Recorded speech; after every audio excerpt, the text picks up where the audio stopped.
Assalamualaikum warahmatullahi wabarakatuh. Alhamdulillah hamdan katsiran thayyiban mubarakan fi kama yuhibbu rabbuna wa yardah.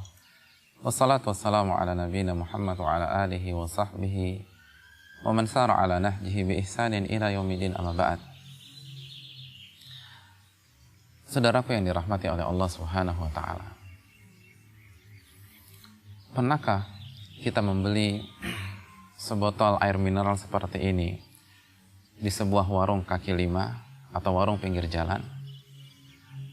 Saya ingin bertanya, berapa harga untuk satu botol aqua ini di sebuah warung pinggir jalan? Mungkin kisaran antara 2.000 atau 3.000 rupiah. Lalu pertanyaan kedua, pernahkah kita membeli air mineral dengan ukuran mili yang sama di sebuah bandara? Berapa harga yang harus kita bayar kepada penjualnya? Mungkin kira-kira 10.000 rupiah.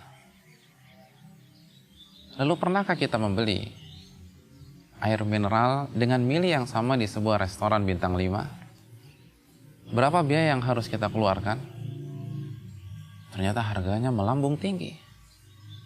Kita bisa mengeluarkan 20.000 rupiah untuk sebuah botol air mineral dengan mili yang sama. Pertanyaan, apakah rasanya sama? Ternyata rasanya sama. Botolnya pun juga sama. Apa yang membuat harga dan nilai dari air mineral tersebut melambung tinggi? Jawabannya adalah lingkungan. Ketika air mineral itu berada di lingkungan kaki lima, maka harganya pun juga kaki lima. Ketika air mineral tersebut berada di sebuah bandara, maka harganya pun juga harga bandara. Dan ketika air mineral tersebut berada di restoran bintang 5, maka harganya pun juga harga bintang 5. Seperti itulah ilustrasi sederhana tentang pentingnya lingkungan bagi seorang muslim. Nabi kita SAW bersabda dalam hadis yang diriwayatkan oleh Imam Abu Dawud, ar-rajulu ala dini khalilih, seseorang itu di atas agama sahabatnya. Falyanzur ahadukum man yukhalil, maka perhatikan dan lihatlah dengan siapa dia bersahabat dan berteman akrab. Nabi kita SAW bersabda bahwa agama kita di atas agama sahabat kita. Kita terpengaruh dengan lingkungan kita. Kita terpengaruh dengan iman orang-orang yang ada di sekitar kita dan di dalam kehidupan kita.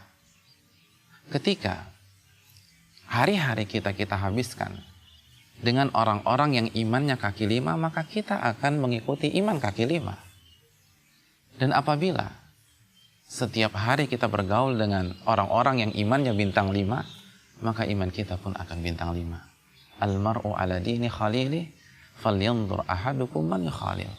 Sesungguhnya seseorang itu berada di atas agama sahabatnya. Maka perhatikan dengan siapa dia bersahabat dan berteman akrab. Lalu Nabi SAW pun bersabda dalam kesempatan yang lain, dalam hadis yang diriwayatkan Imam Bukhari, mathalul jalisi salihi wasaw kahamilil miski wa nafikhil kir. Perumpamaan teman duduk yang baik dan teman duduk yang buruk adalah seperti bergaul dengan tukang minyak wangi atau bergaul dengan seorang pandai besi. Fa amma hamilul misk, adapun bergaul dengan penjual minyak wangi, Nabi menjelaskan ada 3 kemungkinan yang akan kita dapatkan. Imma an yuhdiyaka. Kemungkinan yang pertama, dia menghadiahkan minyak wanginya kepada dirimu. Wa imma an tabta'a min. Atau engkau membeli minyak wangi darinya, lalu engkau kenakan di tubuhmu dan di busanamu. Wa imma an tajida minhu rihan thayyibah. Atau kalau kita tidak punya uang untuk membelinya, atau dia pun tidak pernah memberikan minyak wangi tersebut kepada kita, setidaknya ketika kita berada di toko parfum atau minyak wanginya, kita mendapatkan aroma wangi dari dirinya. Wa amma nafikhul kir, adapun bergaul dengan tukang pandai besi, imma an yuhriqa thiyabak, kemungkinan yang pertama, percikan apinya tersebut akan mengenai bajumu dan akan membakarnya. Wa imma an tajida rihan khabitha, atau kita akan terkena bau apak yang tidak enak untuk dihirup atau dirasakan. Inilah ilustrasi yang diberikan oleh Nabi kita SAW, bahwa seorang manusia adalah insan yang lemah.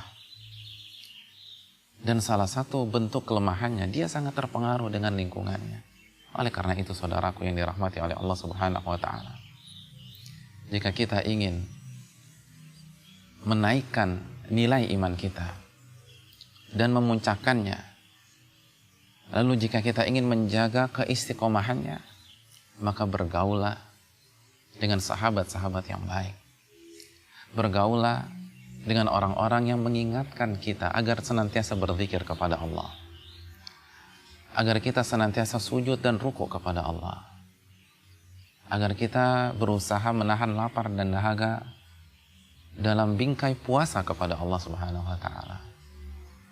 Jika kita bertemu dengan orang seperti itu, jaga baik-baik hubungan kita dengannya. Karena Nabi mengatakan, inna minan nasi nasan mafatihu lil khairi maghaliqu lisyarr. Sesungguhnya ada di antara manusia yang berfungsi seperti kunci untuk membuka pintu-pintu kebaikan dan untuk mengunci pintu-pintu keburukan. Ketika kita berada di dekatnya, kita merasakan semangat keimanan yang tinggi. Kita memiliki gairah untuk berzikir kepada Allah Subhanahu wa Ta'ala. Kita takut kepada Allah, sungkan untuk berbicara sungkan untuk berbicara yang di dalamnya ada unsur kemaksiatan. Ketika kita bertemu dan mengetahui ada orang seperti itu, bergaulah dengan mereka. Dekatkan diri kita dengan mereka. Isi hidup kita dengan bergaul dengan mereka. Bukankah yang membuat para sahabat menjadi generasi terbaik karena mereka berinteraksi dengan Nabi kita sallallahu alaihi wasallam? Mereka bergaul dan mereka menghabiskan waktu mereka dengan manusia yang terbaik. Manusia yang iman yang paling kokoh, takwanya yang paling memuncak. Makanya tidak heran Nabi mengatakan khairun nasi qarni. Sebaik-baik manusia adalah generasiku. Tsummal ladzina yalunahum. Lalu generasi berikutnya. Kenapa? Karena tabi'in bergaul dengan para sahabat, menghabiskan waktu mereka dengan para sahabat. Tsummal ladzina yalunahum. Lalu generasi berikutnya tabi'ut tabi'in. Karena mereka bergaul dengan tabi'in. Mereka menghabiskan waktu mereka dengan tabi'in. Maka mereka menempati nomor urut yang ketiga. Saudaraku yang dirahmati oleh Allah, betapa banyak orang yang ingin berubah, yang ingin hijrah kepada kebenaran dan cahaya iman, ternyata mereka gagal melakukannya. Kenapa? Karena mereka tidak berani keluar dari lingkungan yang buruk, lingkungan yang penuh dengan unsur kemaksiatan, penuh dengan ritual dan acara yang tidak ada tuntunannya dari Nabi SAW, dan kesyirikan. Akhirnya impian hanya tinggal impian. Ia tidak bisa memperbaiki kualitas hidupnya. Dan betapa banyak orang yang mendapatkan hidayah iman, secercah cahaya kebenaran dan indahnya tauhid karena dia bergaul dengan orang-orang yang bertauhid kepada Allah, menghidupkan sunnah Nabi SAW, dan semangat dalam mengisi waktu dengan beribadah kepada Allah Jalla wa'ala. Ingatlah ilustrasi di awal pembicaraan kita. Jika kita bergaul dengan orang-orang yang imannya kaki lima, maka kita akan mengikuti iman mereka tersebut. Dan apabila kita bergaul dan bersahabat dengan orang yang imannya bintang 5, maka insya Allah ta'ala kita akan dengan lebih mudah memperbaiki diri kita, tentu saja dengan pertolongan, taufik, dan hidayah dari Allah Jalla wa'ala. Semoga nasihat ini bermanfaat. Aqulu qouli hadza subhanakallahumma wa bihamdika asyhadu an la ilaha illa anta astaghfiruka wa atubu ilaik. Assalamualaikum warahmatullahi wabarakatuh.